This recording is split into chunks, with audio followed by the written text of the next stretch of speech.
You're listening to the 49 Carats Podcast, a 49ers Goldmine production with Stephanie Sanchez.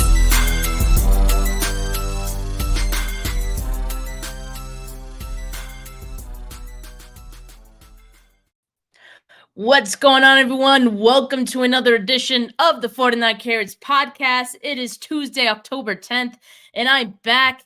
And I got back into Colorado yesterday evening, so I did take the rest of Monday night to just recharge from what was a busy but very fun weekend. And so that's why me and Weston are doing our 49K Player of the Week show today on a Tuesday, but I'm really excited for it. It should be a great one. I'm sure we'll have plenty of nominees, right? But Weston, how you doing today, man? Feeling really spoiled and grateful for it. You just mentioned like, hey, we're gonna have a lot of people, and you and I joked in the very first one, like, hey, this is easy when you win games, right? Like, what's it gonna look like when we lose games? But for so many reasons, an old head like me goes back to that rival. I know people want to say it's not a rivalry anymore because the other team's got to contribute a win here and there for it to go back and forth, but this is still a rivalry to me because when I was growing up, this was the rivalry in the NFL, and I assure you, the Cowboys won more often than the 49ers did. So sweet to watch this game on Sunday evening. There's a lot of history between both teams. There's a lot of, like, I think, like, hatred that goes back many years. Seems like Micah Parsons may be the only one who's not really aware of the history, but 49ers know it all too well. But yeah, I mean, I thought this was an incredible game. For one, like, Levi's was rocking, man. Like it definitely felt like a playoff game to be there. We were loud. Like I can hear my ears just like ringing as I was also yelling every third down, every play. We were trying to get Dak off his game. And of course, you know, this defense did it as well. And what the offense were able to do early in the game, that pretty much it was like a demoralizing and embarrassing loss for the Cowboys. So me as a 49er fan, I loved to see it. You know, you were just mentioning right before the show that your buddy turned it off at halftime, who's not a 49er fan. And, you know, I get that because sometimes when I'm watching teams get their ass beat, I'm like, this is boring. Like, you know, this is one-sided. I'm going to turn it off. But for a 49er fan, we love to see what we saw on Sunday night. We can watch it over and over again. And I think it just showed that the 49ers are a balanced team because they did it in all three phases. They dominated from start to finish, even when they took the starters out, right? I think Uncle Sherm said it best on Undisputed when he was going against Bayless about this, where Bayless was trying to defend something that the Cowboys did well. And they're like, well, we held Christian McCaffrey to 2.3 yards per carry. And Sherm was like, and you still lost by 32 points, right? Like death by 1,000 cuts, right? Like that's what it comes down to. It's just like, okay, you can take one away, but can you take it all away? And as crazy as this is, and we knew this, for better or for worse, it was always going to come down to quarterback play for the 49ers. And God, that ball is being distributed well. And God, he is playing really good, solid, consistent football right now. So it makes all those other weapons that much more valuable. It's crazy. It's absolutely crazy. The Cowboys must have thought that they were getting Jimmy Garoppolo at quarterback, you know, on Sunday. They probably thought they were going to get the Brock Purdy from the divisional round of last year. And that just was not the case. That was not the case. I mean, and it goes to show as well, like how much growth we've seen from Brock Purdy in a pretty short amount of time. Mind you, that was with him like rehabbing most of the off season, right? So what he's been able to do and how much he's been able to grow in just like the span of these first 5 weeks of the season, I think we've seen a lot of growth from Brock Purdy. It's dangerous. And like we were saying with Christian McCaffrey, sure, you can stop one guy. And, you know, if you're going to stop anyone, like, sure, Christian McCaffrey, that's a logical choice. Yeah. That's a pretty impressive one if you could stop him, all right? Anyone to this point hadn't been able to do that. But you got to be prepared for someone else to blow up. And, you know, as we know, in this game, it was George Kittle, right? And In the game where Brandon Ayuk was out a few weeks ago, it was Deebo Samuel, right? So, man, name any player on this team, they can have a day. Let's not forget how good everyone on this offense can be. And when you have a quarterback who, like you were saying, is distributing the ball and he's spreading it around, like he doesn't really have a favorite. He throws it to the open man no matter what, So I mean, that's just another thing for opposing defenses to be mindful of. And I would go as far as say be fearful of, because Yeah. what the 49ers are doing right now, if I'm a defensive coordinator, I don't know what to do, quite honestly. It is scary. It's a scary proposition because the more reps Brock gets, the game's going to slow down more and more and more and more. And the more it slows down for him, a guy who's that cerebral, that understanding of the offense. And I'm sure there's so much more that Kyle Shanahan wants to toss on his plate, but he's, holding himself back a little bit, but this guy is just taking it on. And I'm almost speechless. And that rarely ever happens when I'm talking about the 49ers, because I was one of the guys, right? I wanted Trey Lance still here. Like, I am not afraid to admit that. But now, like, I forgot until last night that Trey Lance played for this football team once upon a time, because it's just been so good, the product that we were watching. And it has removed all doubt. And I think you can dispel all of the he's just good because it's Kyle's offense, right? Like, I think this guy would go, if the game was moving at this rate for him, he'd go have this type of success elsewhere. I just think it's Kyle's offense simplifies things for him for a little bit, and he does what every coach does. Like, he's playing to his quarterback's strengths. Yeah. And I think Dan Orlovsky said this best. I'm sorry, I'm like quoting like, the national analysts out there,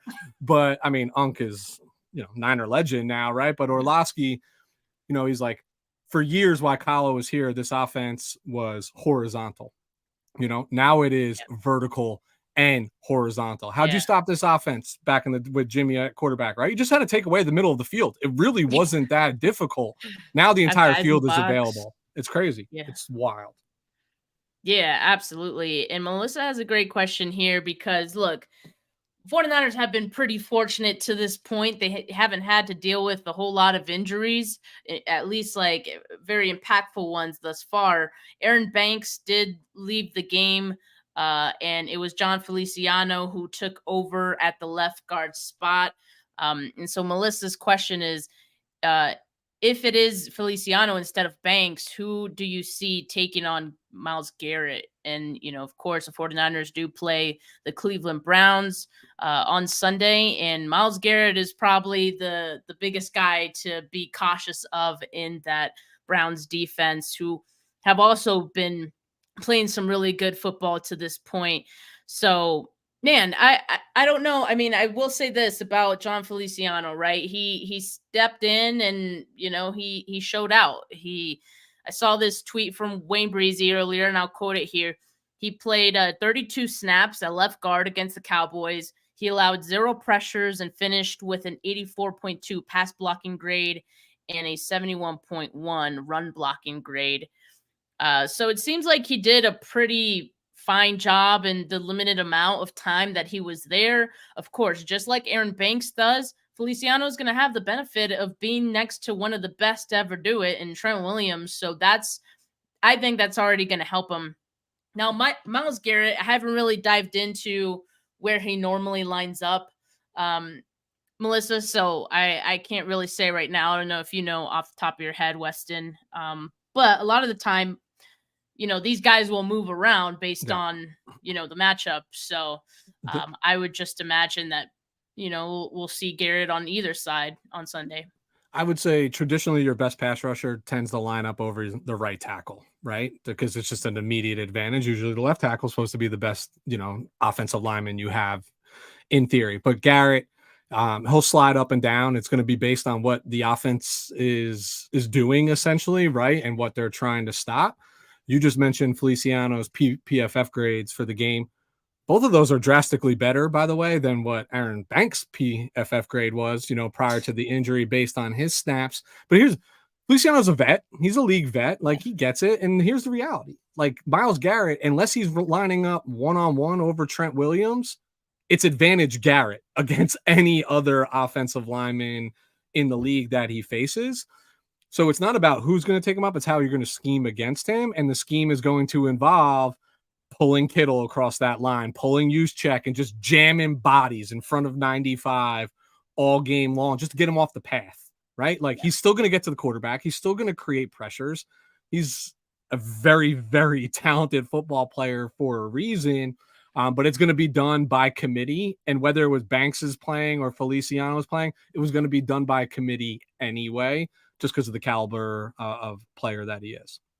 Yeah, so I just looked it up as we were talking here, and Myles Garrett actually does line up on the right side of the defensive line, so that would be going up against the left tackle more often than not, and actually like quite so 121 on the right side versus a little over 16 on the left. So pretty big difference there. So it'll probably be Trent Williams who will be seeing him the most. But yeah, I mean, if Feliciano is going to be on that side as well, I mean, he's going to see a share of Garrett too. So just something to be mindful of.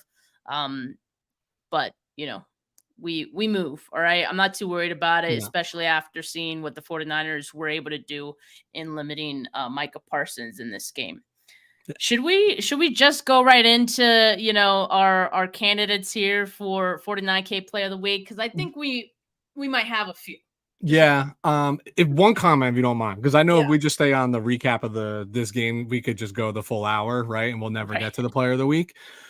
But one thing I want to change is this now, because this is a traditional like overreaction from a fan base, right? From the team you root for versus the team that you were going against. Based on the way that the Dallas Cowboys, the outcome of that game, the narrative is the Dallas Cowboys suck, right? Like they're terrible.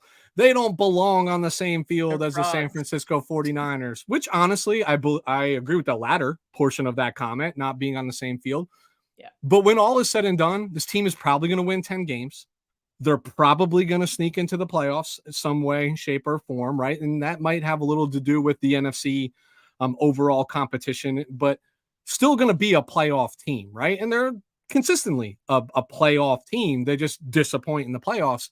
I want the narrative to be more, the 49ers just beat the brakes off a really good football team, because that's what we were told they were, right? Like, and that's what every pundit out there will tell you that they are. So that's my story, is that the San Francisco 49ers, I won't call them the best team in football yet. I say they look like it, but there's stiff competition for that. But this is also styles make fights, right? Like this is, you know, there's going to be teams that give us more trouble that are lesser teams than the Dallas Cowboys, right? It's just style. Yeah. But we match up really well against them, and we did what we were supposed to do. You just beat the brakes off of a really good team, and I want to change that narrative, because I don't want it to come back to Brock being like, well, who has he played? Like, you can only play your schedule. And you guys told me this was the league's best defense, and he torched them. Like, that's the narrative. The 49ers beat a really good football team. I know it's reactionary to say they suck. I've been saying the Dallas Cowboys suck for 35 years because I hate that team more than any team in all of professional football for what they did to me during my childhood. But the 49ers are just a really good football team right now. Yeah, I mean, I think that's fair. I've kind of been in the middle of that too, because obviously, you know, you want to you want to acknowledge how big of a win this was for the 49ers, while also making a lot of fun at the Cowboys. Of course. So you want to call the Cowboys really bad. You want to call them frauds, you know, because they are. But they are still a good team. Like they're in the top, you know, top 10 of teams still. So in that case, this is it was still a test for Brock Purdy, and what he did was nothing short of impressive for that reason. And this was a good Cowboys defense. And so that makes how he schemed it up too, even more impressive. Right. So, add in the fact that Dan Quinn does and has had not Kyle's number, but he he knows what Kyle wants to run. Historically, like he has had really good pulse on what Kyle wants to do offensively, and that's what has allowed the Dallas Cowboys to their defense to match up a little bit better against the 49ers. Now, in this case, in this game, it didn't matter. Why? No. Because again, it made what Brock was doing more impressive, and Kyle Shanahan. I cannot speak right now. But I think it's a little of both. The Cowboys are frauds because I don't think they're at that tier. They're not at the level that the 49ers are. That being said, they're still a top 10-ish team. And this was a good game for the 49ers to show that they are like that. They are one of the best teams in football. And you said one of them, Weston. I think they are the best team in football right now. So, yeah. I won't argue it. We can save that for another, but I do think they're I don't want to anoint us Super Bowl champions just yet, week 5, right? Like it's basically the way it comes. But right now, sure. It's hard to argue that they are not the best team in football. And they will be in every power ranking today that was released that I haven't even looked at. It is what it is. But this league is a week-to-week league, that's for sure. Yeah. Yeah, of course. So things move very quickly, but yeah, the 49ers have been dominant and they've been consistent when they've been dominant. All right. So you go first. Weston, your show. Okay. You want me to go first? Yeah, okay. Yeah. There's a lot of obvious ones. I'm gonna go with one that maybe isn't as obvious. I love it. And in the conversation that we were just having with Micah Parsons and how he actually did line up against Trent Williams quite a bit. And so I'm nominating Trent Williams in this one. Williams played 60 snaps on Sunday. He had 30 pass blocking snaps. He only gave up 1 pressure, 1 hurry.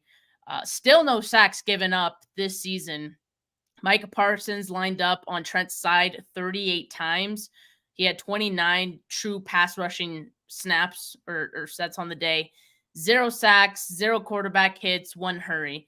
And I get that, he was playing on both sides, but mostly it was on Trent's side. And so that's why I'm giving the nomination to Trent Williams this week for what he was able to do. Quite honestly, we could probably, nominate Trent each and every week, but I know we don't just because, oftentimes what he does goes unnoticed because you don't hear his name, get called when he has a really good block and he's shutting guys down. But in this one in particular, I did want to make sure that we give Trent our flowers and that we acknowledge that he had a great game on Sunday.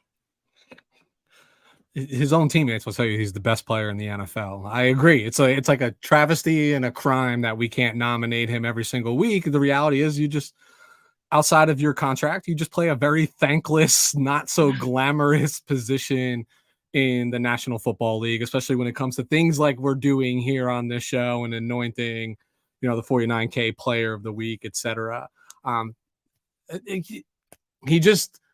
Trent has this incredible way of just making me feel like all is right with the left side of the offensive line. You don't have to worry about it. I'm not worried about it. I'm not worried about our quarterback's blind side, and that's all I got.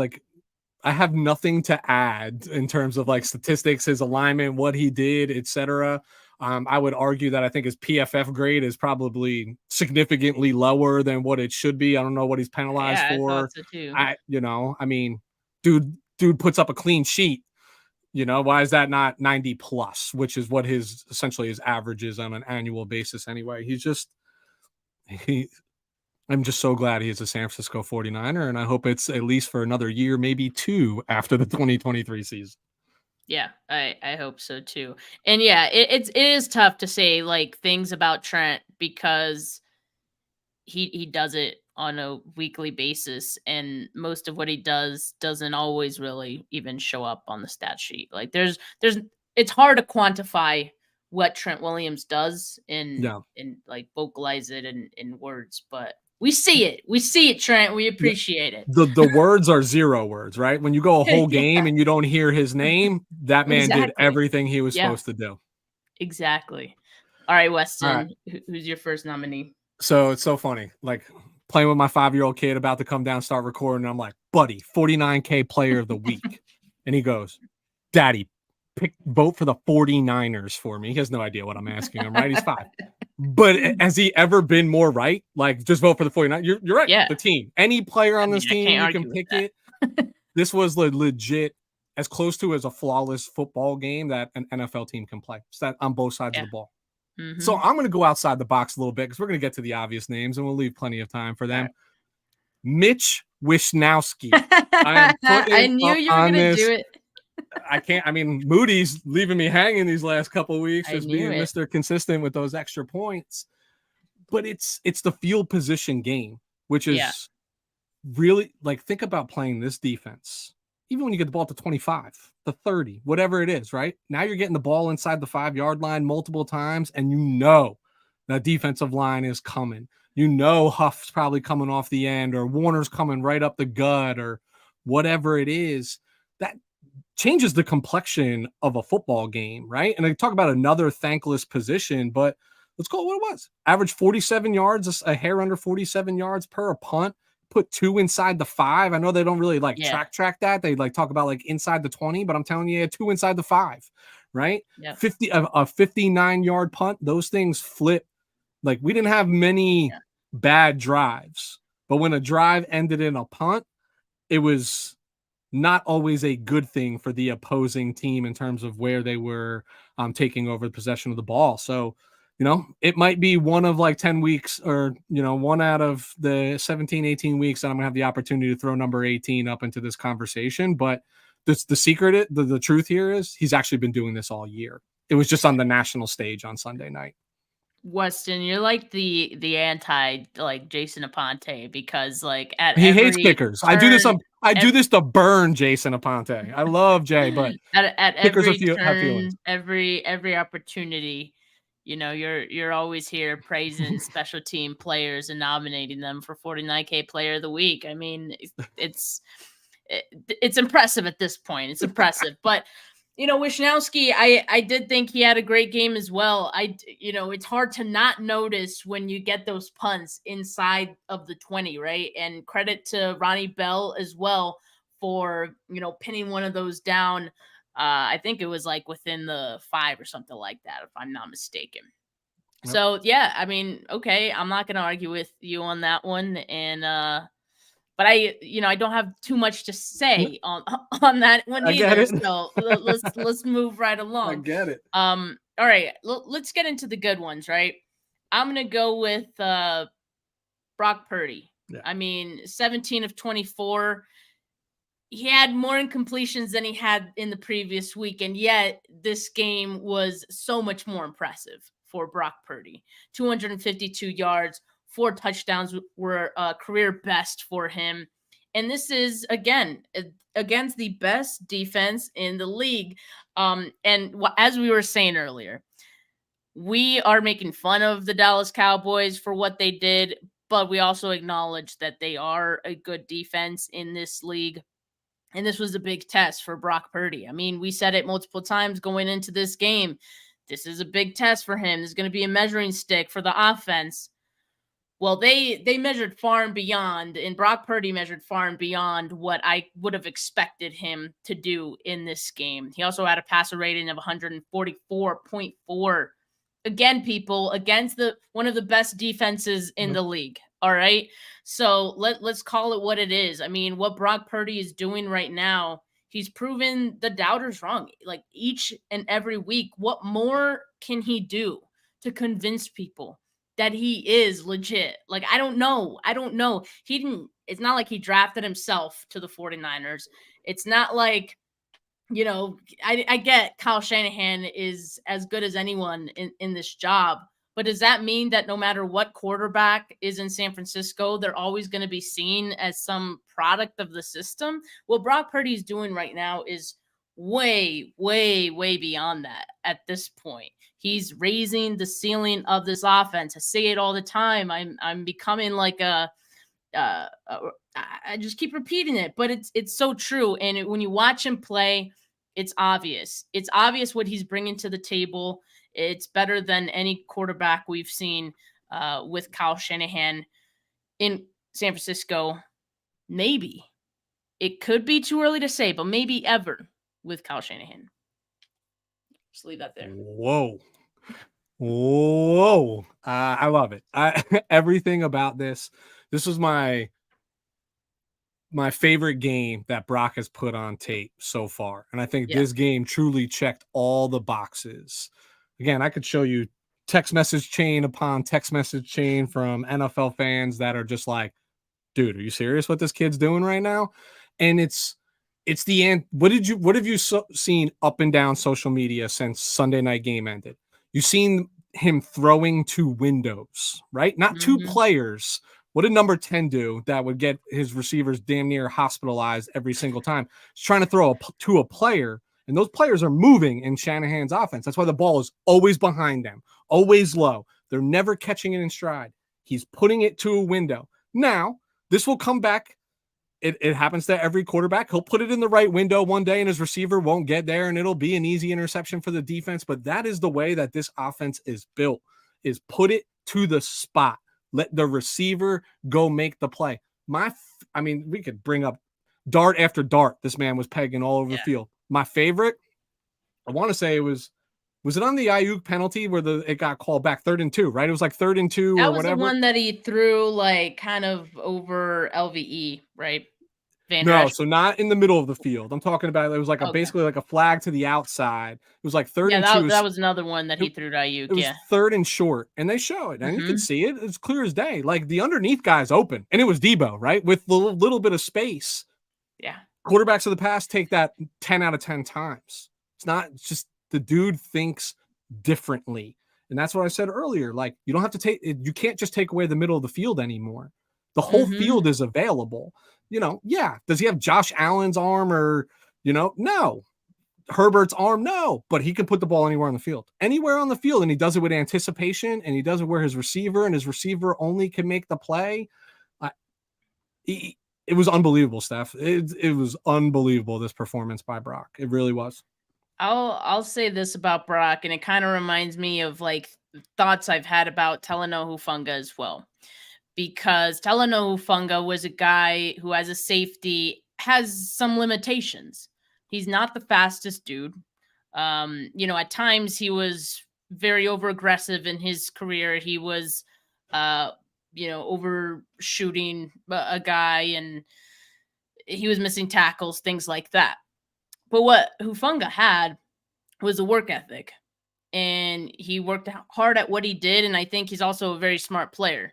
And so over time, you've seen him minimize, I guess like the gap between his limitations and what he could do because of, the work ethic and him just like growing and as a player and improving on the things that he could do well or the things that he has control over. I kind of see Brock Purdy as the same thing because, we know he does have limitations, but those limitations have not mattered, and it's because he has this ridiculous football IQ. He's so smart.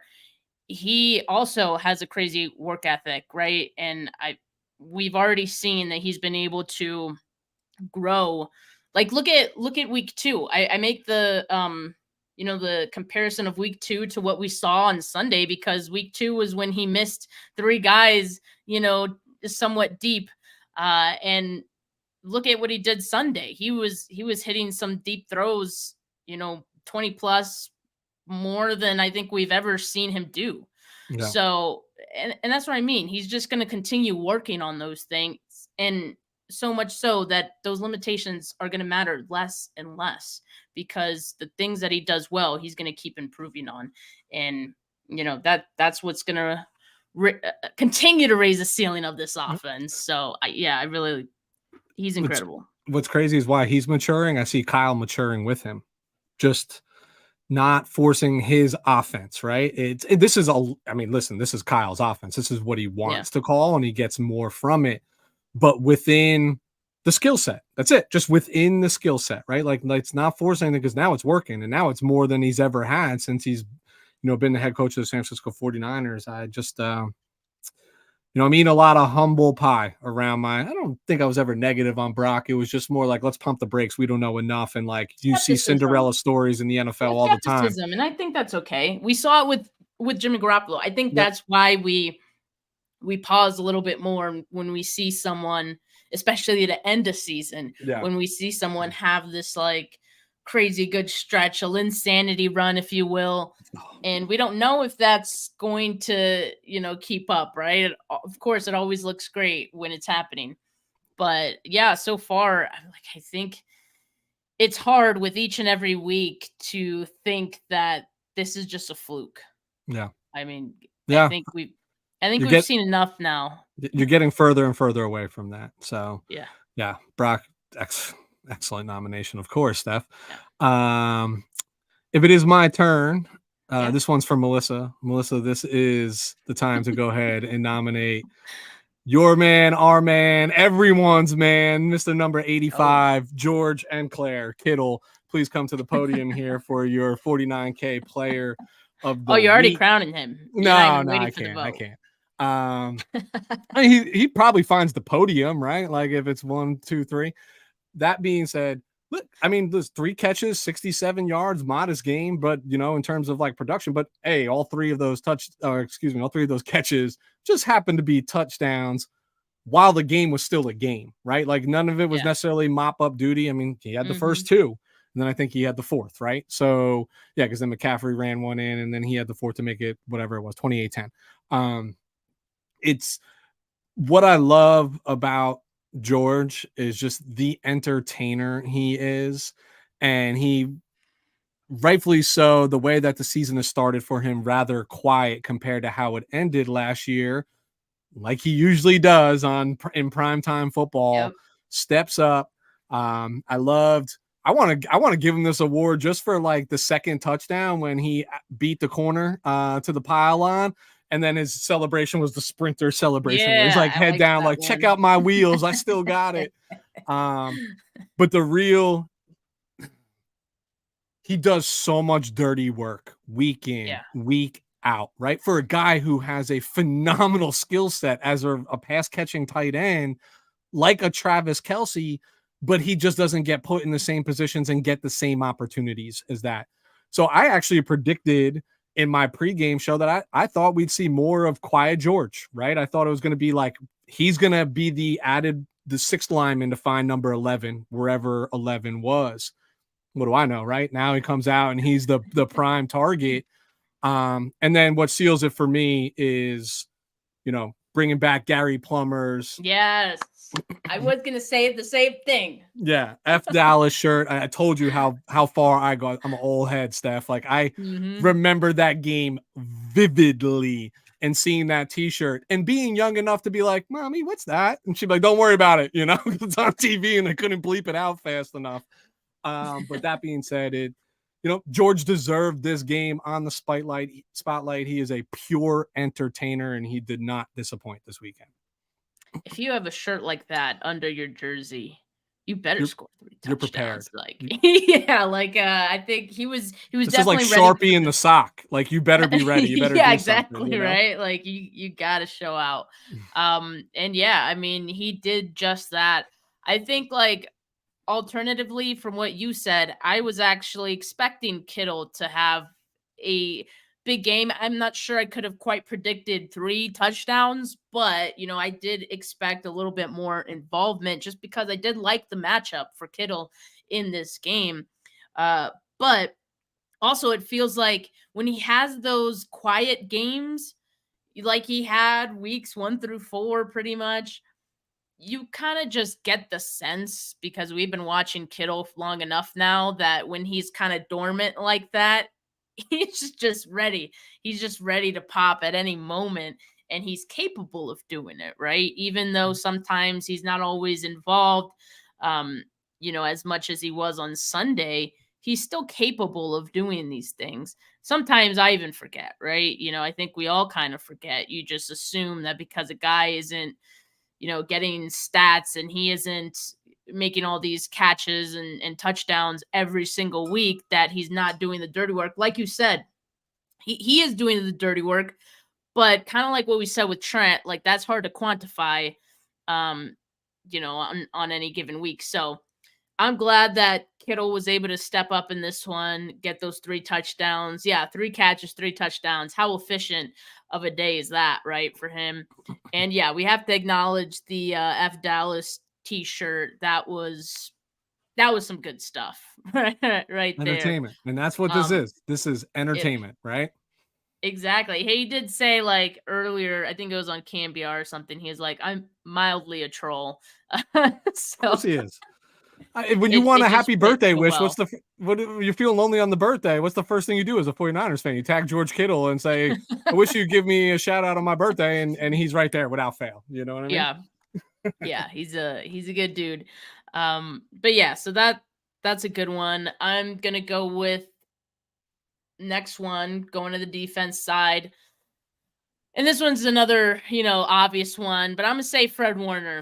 All right, eight tackles, one for loss, no missed tackles, a forced fumble that happened pretty early in the game that happened, I believe, after the 49ers had scored their first touchdown at that. Yeah, it had to have been. And that just kind of helped the waterfall of what the 49ers were able to do from that point on. It was just domination after dominate. And so that forced fumble was big. He also had a sack on Dak, and on that same play, like he eliminated CD Lamb on that one, which Dak was looking for. That's why he was able to come up for the sack, as Isaiah Oliver, went up the field with Lamb. And then he also had that interception, right? Which it shout out to Lenore for breaking that pass up. And, that's what had it go up in the air. And Fred Warner was in position, as he often is.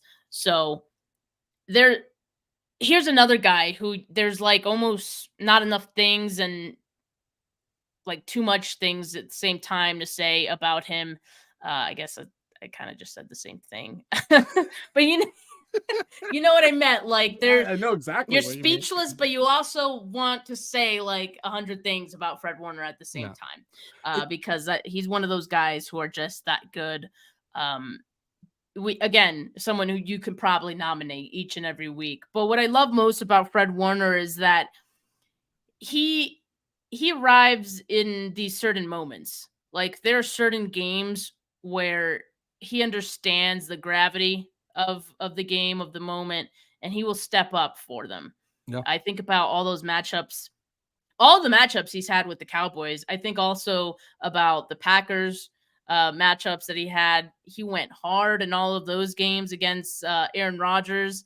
He had him in hell in those playoff games. And so when Fred Warner's playing like that, you already know what it's going to be that day. Like he's going to do this, exactly what he did Sunday night. So yeah, man, I got to give it up for Fred. He's the best. He is as consistent as sun up and sundown is. Yeah. He's the kind of player that makes you do exactly what you just did, Steph, right? Like it all of a sudden just becomes more than just this game's performance. I can't wait to tell you how awesome Fred Warner is and recite highlight after highlight, because he is on the defensive side of the ball. He's a human highlight reel. He will light you up. He will explode through gaps. He will force fumbles. He'll recover fumbles. He'll intercept passes. He'll carry wide receivers, not tight ends, wide receivers up the seam of a football field. And we're not just talking about like me lining up at wide receiver, right? Like, I mean, arguably some of the league's best that he has done it time and time and time again against. You rattled all the stats off. Let me tell you, everything that I need to know, or that anybody should know about Fred Warner, happened on Sunday night during this game. I will forward you screenshots of this if you do not believe me. 10 separate text messages coming over saying the exact same thing. Fred Warner is a bad mother effer. That's the wording on this. None of these are 49er fans, right? I'm a New Jersey guy. I do not have many 49er fans floating around me at all. And the ones that are is just because I suck them into my world and they don't know any better.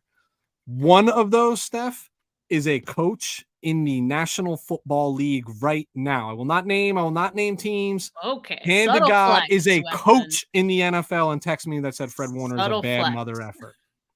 That's everything that I need to know, you know? Yeah. I mean, honestly, he's probably up there with, maybe best defensive player period in the league. He certainly deserves to be in that conversation. And again, like I'm glad that he was able to do this on Sunday Night Football. The world's watching, because I want people to see what Fred Warner does just as much as we have been able to enjoy what he's done for so long. And he absolutely deserves that recognition. So Yeah, I'm all for it. stud. We've been spoiled at linebacker too over the last decade plus. It's crazy. Yes, we have. Absolutely. All right. Who's your next? I'm gonna go Diamador Lenore. Wow. As one. It's just the consistency from Demo. The back half of last year into the start of this year, you didn't know how it was going to pick up. I feel like teams have been certainly shying away from Charvarius, right? Like at every opportunity that they can take. And they're now starting to shy away from Demo as well. I mean, he had 5 targets, gave up 2 receptions for 14 yards with a long of 8, right? He had a pass breakup. I mean, you're talking about a PFF cover grade of 85.9. That's pretty darn good, as a quote unquote CB2, by the way. As a number 2 cornerback on your roster. We talked about this with Brock. The play gets better and better and better. And the more that I see number 2 out there, the play gets better and better and better and better. He's a number 1 corner on other teams right now. And I shouldn't say that. I think he benefits from scheme and good players around him, like any player would when you play with like this level of talent. But if anything, that you're more of the bullseye, right? Like lesser of 2 evils. I'm going to him. And it's been shut down. He's been shutting down wide receivers through, I would say, the last 10 football games that he has played in. He's been shutting them down. And this is, it just came to a head again on national television. I'm just getting so excited. I'm knocking my freaking microphone over. I love DB play. I love island play. And he's just having himself a quiet, but like to the outside fan, you don't know who Diamador Lenore is, right? But I promise you, if you're a faithful, you know exactly who that is, and you're well aware as to how well he's playing this year. Yeah, I mean, honestly, like I think both of these corners deserve some recognition. And I know when the season started, everyone was like worried about like just the defense as a whole, the secondary. I remember the Rams game. They were given some cushion there, but we haven't seen that since really. And Stafford is still one of the best quarterbacks in the league, so take that for what it is.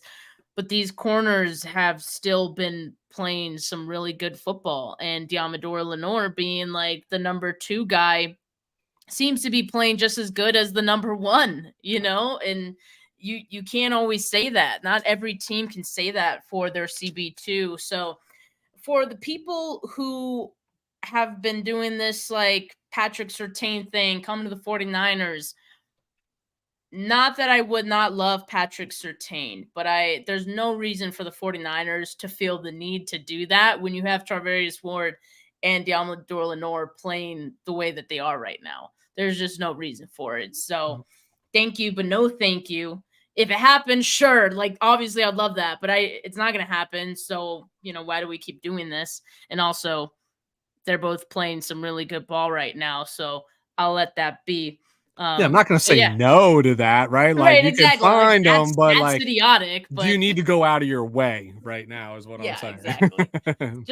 just stop adding or mentioning John Lynch, get Pat now every time like the Broncos lose or something. That just feels very unnecessary. But anyway, I'm a fan of what Lenore is doing. What you got? What you got? All right. I'm going to mention another linebacker. Do it. Because I think what he did on Sunday, because of what Fred Warner did, it was kind of overshadowed a little bit. And I don't want to let that happen because he was great within his own right. And he continues to play at a high level. And he's a great compliment to what Fred Warner does out on the field. They're 2 peas in a pod out there. Dre Greenlaw. 5 tackles, 2 for loss. He also had a sack on Dak Prescott. He only allowed 2 catches in his coverage for 2 yards. 2 yards, people. He also had a pass breakup. Both him and Fred were all over the field, sideline to sideline. The Cowboys couldn't get anything going on the outside because these 2 guys were just so freaking fast and they were getting to everything. So I got to give credit to Greenlaw as well because I think his performance was up there with Fred's as well. What's the most important thing he didn't do in this game, Steph? No penalties, but that's now 2 games in a row with no penalties, right? Yeah. I mean, listen, we were all holding our breath when he power slammed the dude on the sideline. I was like, early in the here game we go. too. We were all like looking around. I was like, at least this one's real early in the game, right? This one doesn't feel like it'll hurt in a big moment. And whoever I think it was not who's the Gene was the Sterator, the Sunday night like official consultant. It was like, well, the contact started inbounds. I was like, all right, that works for me. That's what you want to say, but he totally pile drives him out of bounds.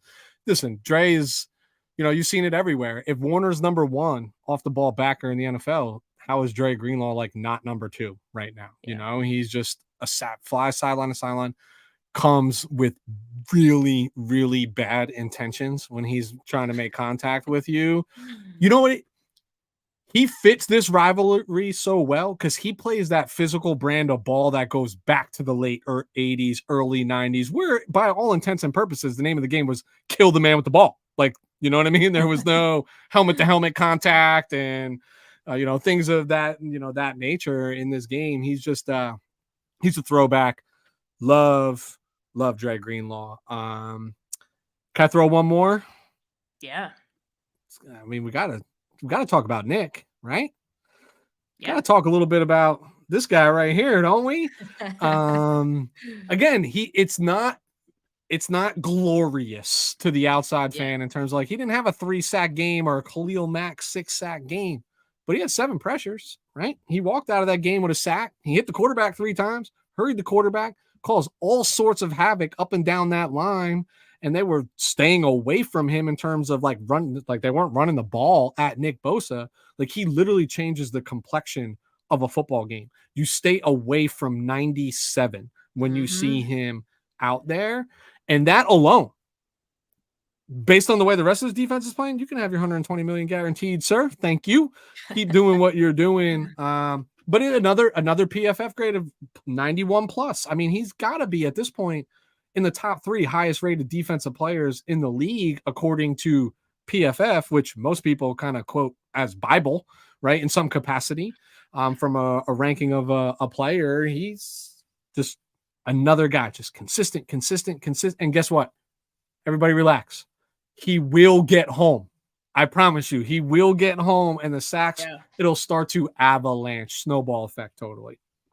Maybe as soon as Randy Gregory gets out there, right? And if he becomes as effective as the 49ers hope and think that he might when they traded for him, just a few days ago, he could be that guy that opens things up for Nick Bosa. Clearly, to this point, maybe they weren't really happy with Clinton Farrell and Drake Jackson, maybe weren't moving the needle as much. But yeah, I mean, I agree. Again, Nick Bosa is also one of those guys who you can name every single week. Totally. We are so spoiled. And, we have everyone now and again, we do have to nominate him because he does have some, stellar performances more so than others. So yeah, that's a good nomination. I do have one more, but it will be the last one for me. Totally. All right. Do you have any more after that? Depending on who you say right now, I might just say I might just have an honorable mention. That's all. Okay.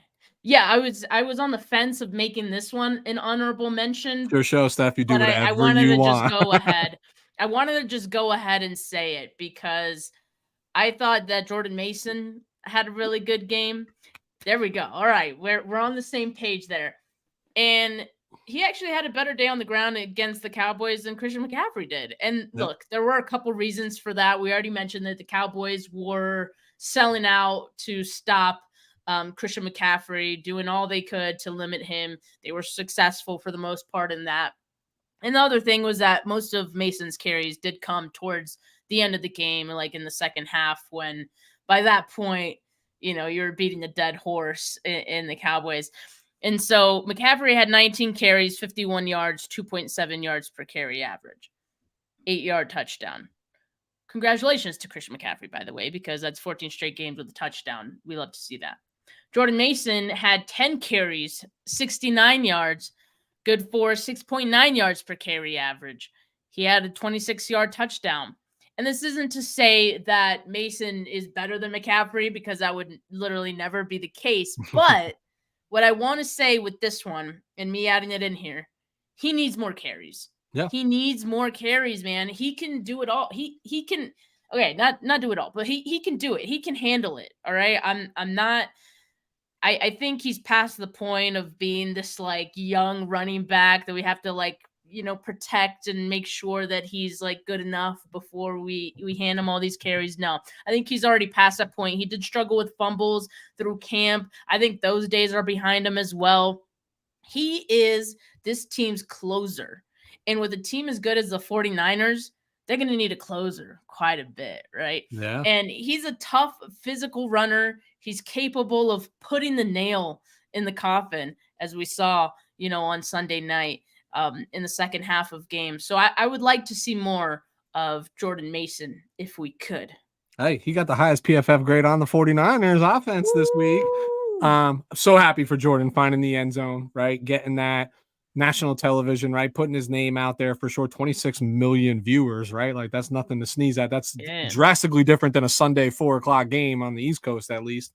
What I found so funny about that is like McCaffrey had a grind, right? Like that is clearly who Dallas intentionally was trying to take out of this football game, and they made it a grind for him. And I love what Kyle was saying, how like Christian didn't want to come out of the game. He's like, Coach, I feel like we're going to break one. I feel like we're going to break one. It's going to come. It's going to come.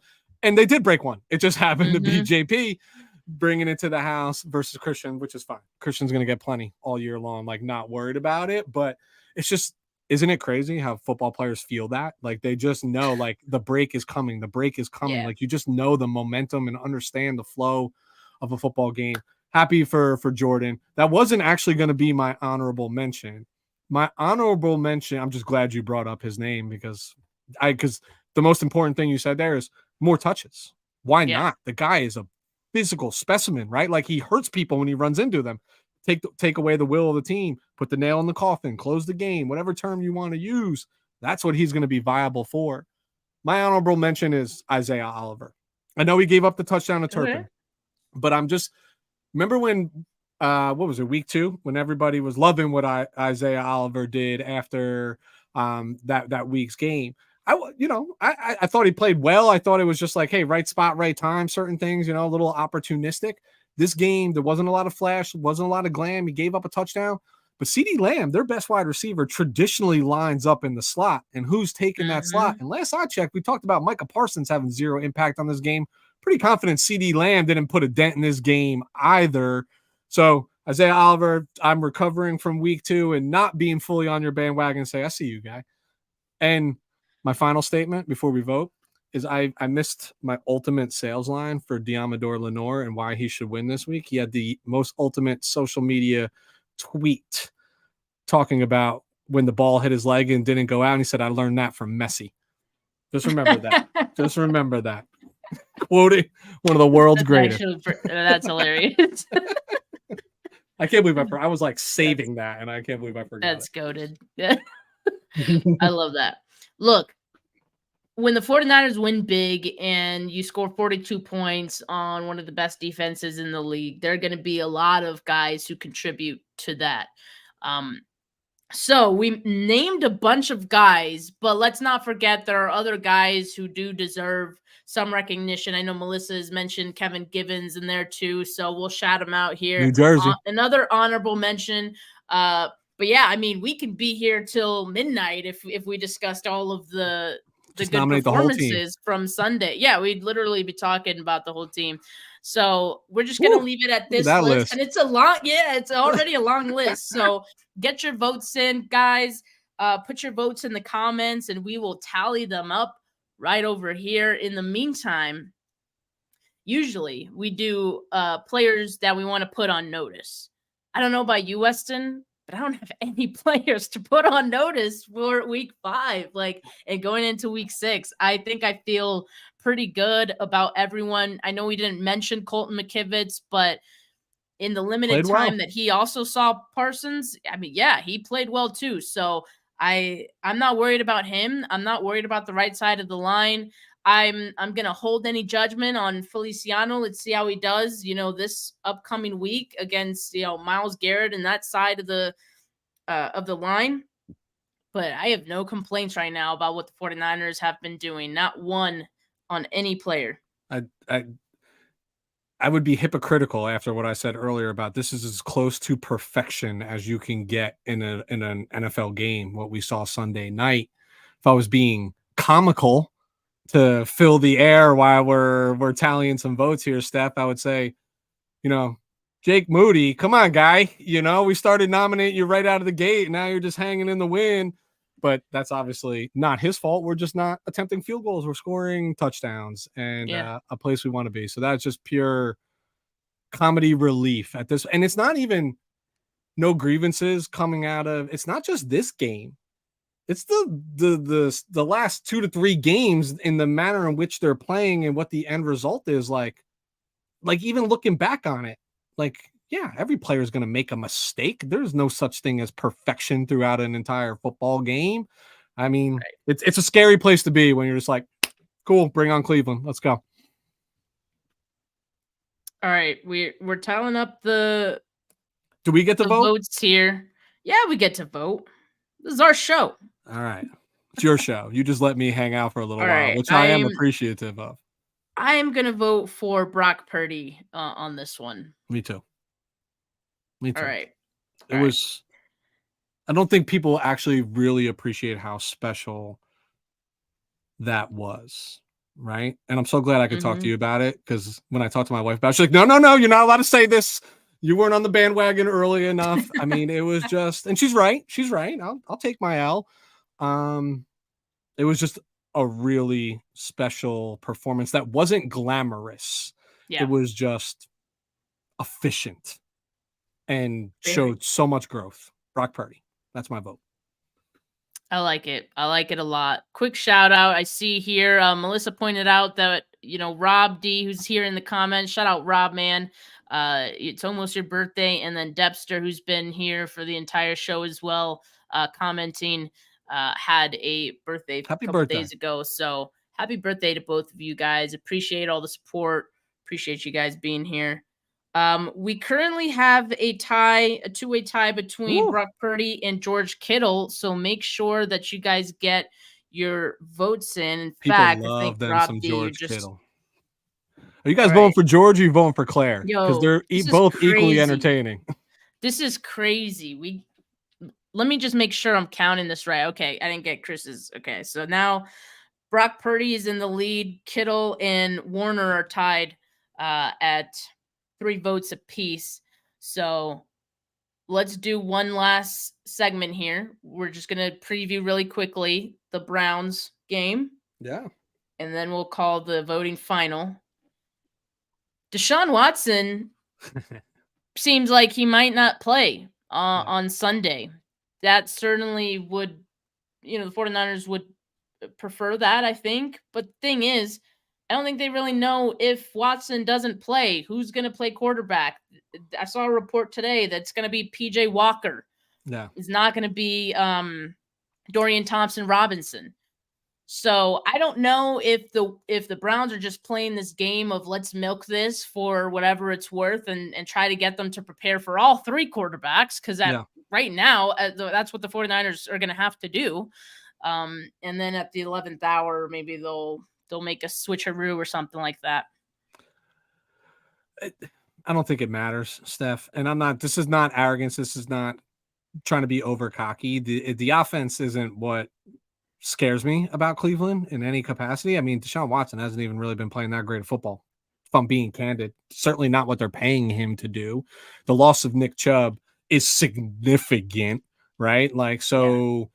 it's and your receivers are as good as your quarterback. That's what it boils down to. So if Deshaun's not there, okay, the slate, it feels a little bit easier. But this is one of those games we're talking about where styles make fights. This defense that Cleveland puts out there absolutely has the ability to muddy the waters, right? And just make this game a little bit more complicated and close than it needs to be. In fact, I expect this to be maybe the closest game that they've played so far, if you really think about the final score. And it's just because, guys, the Cleveland Browns defense is very capable. Yeah. Very capable, and they play a different brand of defense than what we just saw with the Cowboys. They're going to punch you in the mouth. They're not going to talk about punching you in the mouth. The Cleveland Browns defense is going to punch you in the mouth, and they're good. They got players at every level too. Myles Garrett, their corners are legit. They get safety play. They got linebackers who fly to the football. Defense is going to create a problem. It's going to be slower moving than what we've seen so far. Is kind of my guess. Yeah, and the 49ers are going to be away as well, as this game is in Cleveland. So just another element to this being a potentially tough game for the 49ers. The Browns are 2-2, and one of the reasons for that is, their offense hasn't really kept up with the defense and the level they're playing at right now. So I think right now for the 49ers, focus all the attention on trying to figure out how to beat the Browns defense any way that they can, and trusting that your defense, the 49ers defense, is going to be able to stop whatever quarterback's going to be out there, because like you said, Chubb not being out there, their offense isn't very scary. The 49ers defense should be able to handle them. Yeah. But Weston, Niners win. Niners should win this game, right? I think so too. Yeah. It's going to look different. It's just going to look different. That's all. Absolutely. I'm fine with that. I'm fine with them not scoring 30. Yeah. Show me another way you can win, right? Like it does, things aren't always going to be perfect. You're not going to always put up 30 a game. Show me you can win in a dog, in a bar fight, in just a physical game. Like their defense is going to bring it to us. We're used to being the bullies. Their defense is going to push some people around. I think so too. They're not, their defense, they're not made up of frauds like the Cowboys are. You couldn't resist. Just one last one. I just had to throw it in there. All right. We have our 49K player of the week. You guys have selected Brock Purdy as this week 5's 49K player of the week. And we have a two-way tie for the 25K player of the week because we had votes for Kittle and Fred Warner. We'll leave it at that. We'll stay here all night if we want to break that tie. So let's just leave it at Brock Purdy being 49K player of the week with an incredible 4-touchdown performance against the best defense in the league, I was told. So is this Brock's first 49K trophy? Let's see. I don't think so. I think he won in week 3. And I think week 3 was the Giants game. Yeah. Okay. You're like, yeah, that sounds about right. That makes sense. Yeah. Alberto Soto is asking, so Brandon Ayuk or over Debo for fantasy? Yes.